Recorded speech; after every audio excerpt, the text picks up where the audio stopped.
Mas vamos voltar lá para trás, bem pro começo, assim. O que você fazia antes de ir pra rádio? Cara, eu era feirante. Meu tio tem barraca de fruta até hoje. E eu trabalhava com ele aos sábados e domingos. E sábados eu fazia feira na Serra de Jeiré, que é ali perto do cemitério da Quarta Parada, no bairro da Água Rasa. E no domingo, onde tem o Expo Imigrantes, onde é aquele estacionamento que tem vários andares, ali todo domingo era o lugar que a gente montava a feira. E meu tio vendia frutas, vende até hoje. E eu trabalhava lá na barraca com ele. Então, servia os clientes, eu levava no carrinho as mercadorias. E só me dava mal quando era caixa de laranja, que era muito pesado. Eu era do tamanho do seu filho. E aí, cara, tipo, e tinha uma rampinha, e aí não dava. Aí eu já malandramente, fiz amizade com o pessoal, que um era da barraca de frango e outro era da barraca de... Era frango e peixe. E aí, ou quando do frango estava disponível, ele me ajudava a empurrar, ou quando do peixe disponível, me ajudava para levar a caixa de fruta. Aí as primeiras laranjas, né, já estava lá perto, aí eu tirava, jogava no carro da pessoa, tá.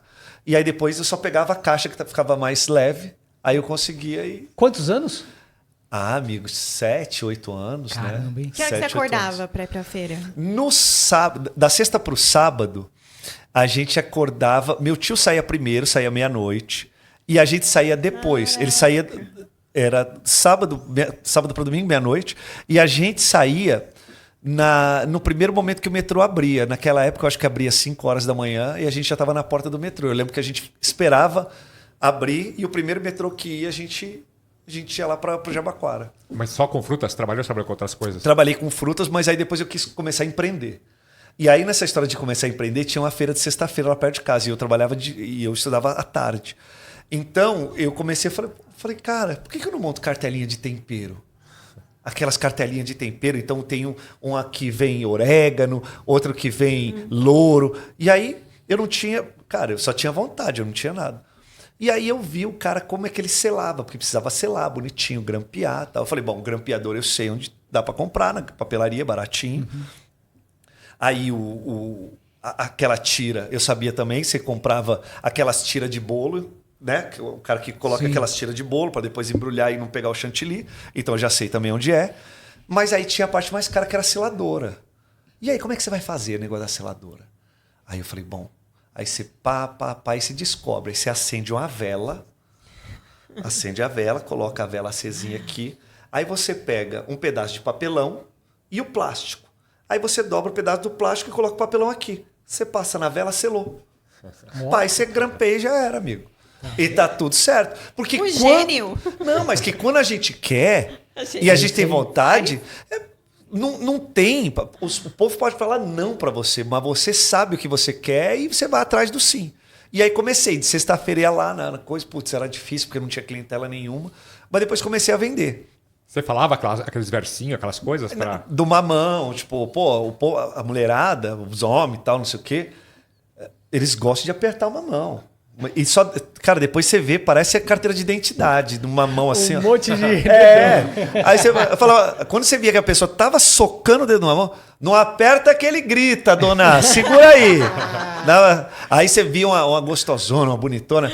Olha o tamanho da mercadoria que tá chegando, hein? Pode pegar essa aqui. Mas aí você desbaratinava, tinha gente que ficava pé da vida. Na casa caía, né? Mas eu falava, não, aqui é a caixinha do morango, aqui, ó. Olha o tamanho desse morango aqui, é exportação. E tentava cair Já saía pela tangente. Princípios da comunicação já, né? A feira, e eu falo para todo mundo, a feira, o balcão é a maior faculdade de comunicação que existe. Perguntar isso, foi sua escola. Lu, pensa que a todo momento você está atendendo pessoas que você não sabe quem são, o que elas querem e você tem um objetivo, que é concretizar sua venda. Sim. Porque quando der 1h da tarde, amigo, você tem duas opções. Ou você limpou o tabuleiro e limpou embaixo do tabuleiro e você não vai colocar essas frutas de novo aqui para carregar o caminhão, e é perecível e vai estragar e é prejuízo. Ou então, amigão, você vai ter que carregar tudo de novo. Chorando, né? Chorando, embaixo de chuva. A minha maior reverência aos feirantes. Cara, porque 3 da manhã, naquele frio, o cara tá descarregando o caminhão. Tá todo mundo dormindo. Os feirantes estão lá, descarregando o caminhão. eles estão embaixo de chuva. Ninguém quer ter a feira na porta da sua casa, mas todo mundo quer ter o melhor legume e a melhor fruta na sua geladeira. Sim. Atrapalha, mas não atrapalha, né? Entendeu? Então, assim, é um negócio, a todo momento o povo, tem lugar que o povo não quer mais a feira, pá, joga ovo, ninguém empresta um banheiro, entendeu? Porque, inclusive, nas feiras de São Paulo, tal, não sei o quê, parece que tem uma lei que os feirantes, eles pagam para ter banheiros químicos. E ninguém põe. Qual é a feira que você foi que tem banheiro nenhum. químico? Não Ah, tem. Não tem? Eu nunca vi. Entendeu? Então, assim, cara, e você não precisa, aquelas pessoas não são seres humanos, Sim. porque também os caras do bar, eles não têm obrigação de ficar te Cedendo. emprestando. Claro. Então, assim, falta um pouco de carinho para essa classe que é muito desvalorizada, passa por batido, passa esquecida. Mas, cara, a feira é o melhor lugar para você comprar produtos de qualidade. Saiu do produtor, parou no Ceasa, tá na mesa do consumidor, tá lá na feira. Boa. E aí você resolveu fazer uma faculdade de jornalismo. Não, Lu. Não? Antes disso, eu tive um sonho.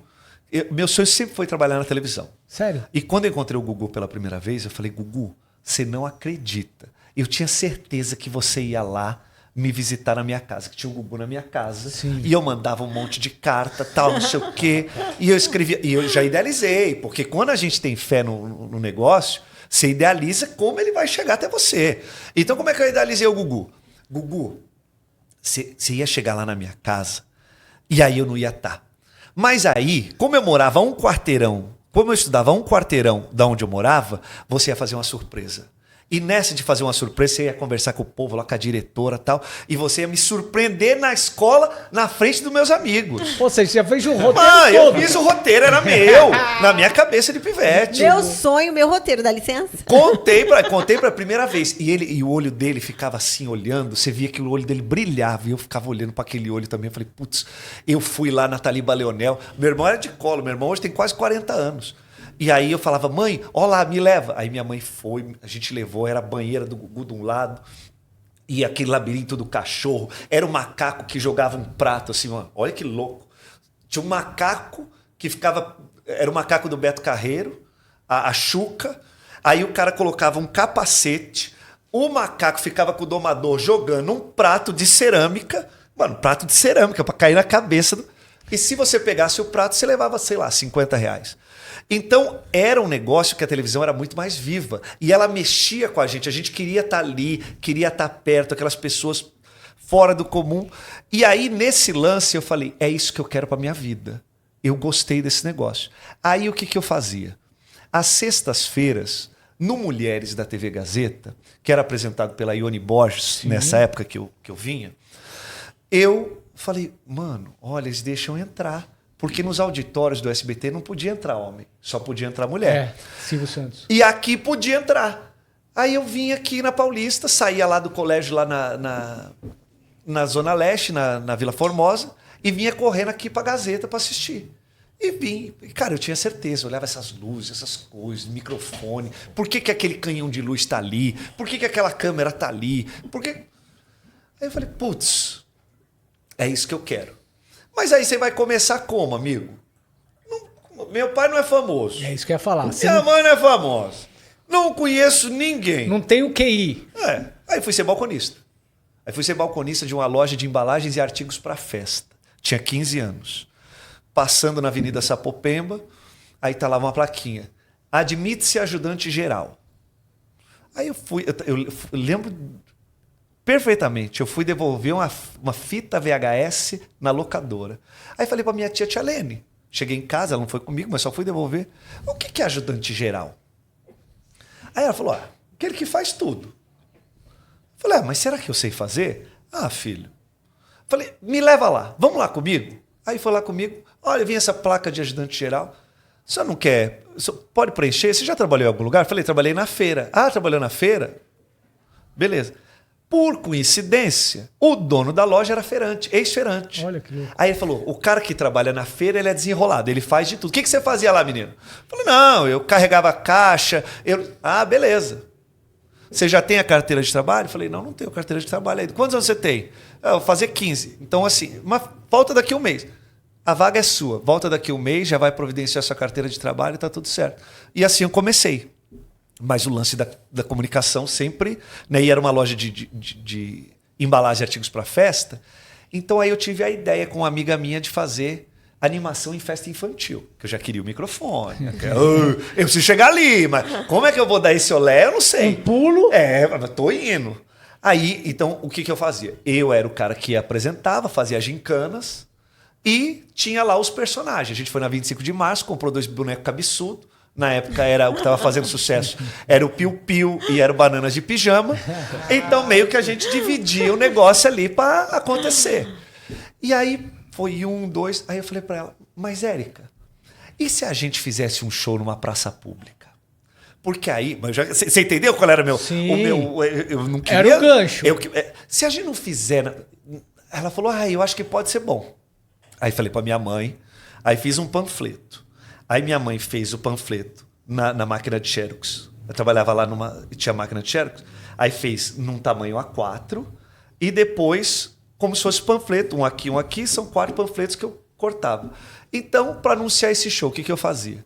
Eu distribuía panfleto na rua, nos carros. Olha, vai ter o show, não sei o quê. E aí tinha o canal comunitário, que tinha os artistas também tão em começo de carreira quanto eu. Aí eu chamava essas pessoas, porque eu queria ser o apresentador, mas e as atrações? Você já estava fazendo a caravana, pastor, sem saber. É, isso aí, era a caravana, porque tinha na época a caravana do Gugu, Sim. a caravana do Celso Portiolli, né? E aí eu falei, bom, eu vou lá Não era nem a caravana do Thiago Rocha, imagina. Mas era um jeito de ter alguém para apresentar, claro, né, amigo? Aí beleza, fiz, eu lembro. A gente pediu licença para os mendigos que estavam no palco, porque era na Praça Sampaio Vidal, na Zona Leste, na Vila Formosa. Aí colocamos lá como se fosse um cenário, tal, não sei o quê. Aluguei com o dinheiro do meu salário. Eu aluguei os microfones, o som para a gente fazer. E beleza. E apareceu uma mulher lá, que ela era assessora de uma cantora, também início de carreira, chamada Emily. E essa cantora, a assessora chama Marina Iswolf, que é minha amiga até hoje. Ela falou, menino, nossa, mas você é para frente assim... Como é que você ganha dinheiro fazendo isso? Eu falei, não, é uma paixão minha, eu pego o dinheiro do meu salário e aí eu invisto em mim mesmo. Aí, mas olha, pela que você está fazendo aqui, eu acho que dá para eu te ajudar a fazer algumas coisas maiores. Falei, jura? Porque, cara, você não conhece ninguém? E aí depois a gente fez o segundo. O segundo show, ela conseguiu me arrumar um grupo de pagode chamava Toque Divinal, que estava fazendo sucesso na época. Ela conseguiu o contato dos Chiquititos, porque na época eles estavam gravando na Argentina, e eles vieram para o Brasil, e eles não viram o sucesso que estava, e aí já tinham feito a turnê, já tinha terminado, e eles tinham montado uma outra banda. Cara, os Chiquititos. E aí tinha o Axé Blonde. Nossa, adoro. Como assim? Adoro. Entendeu? E vai jogando pro lado de lá, pro lado de cá. Jogando pro lado de lá.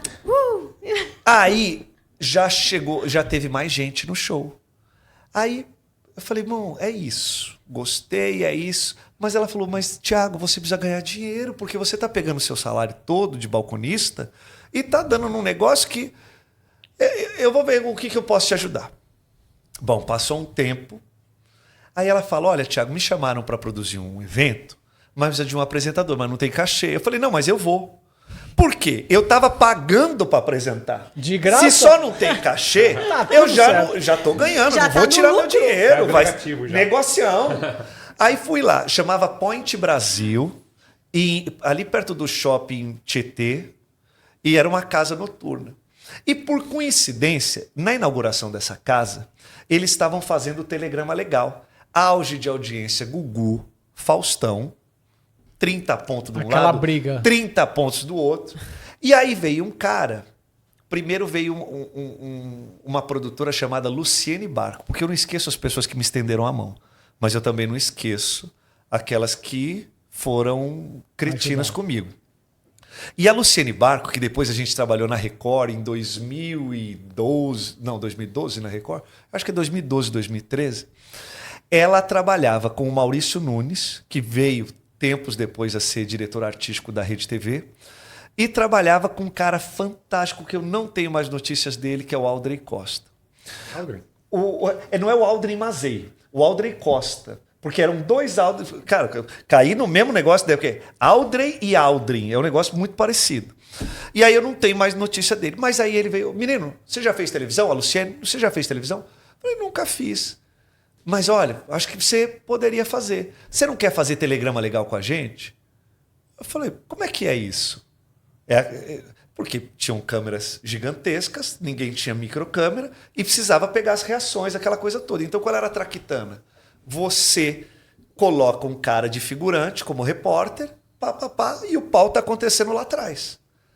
Então, para ninguém desconfiar que... E no Gugu fazia tudo valendo.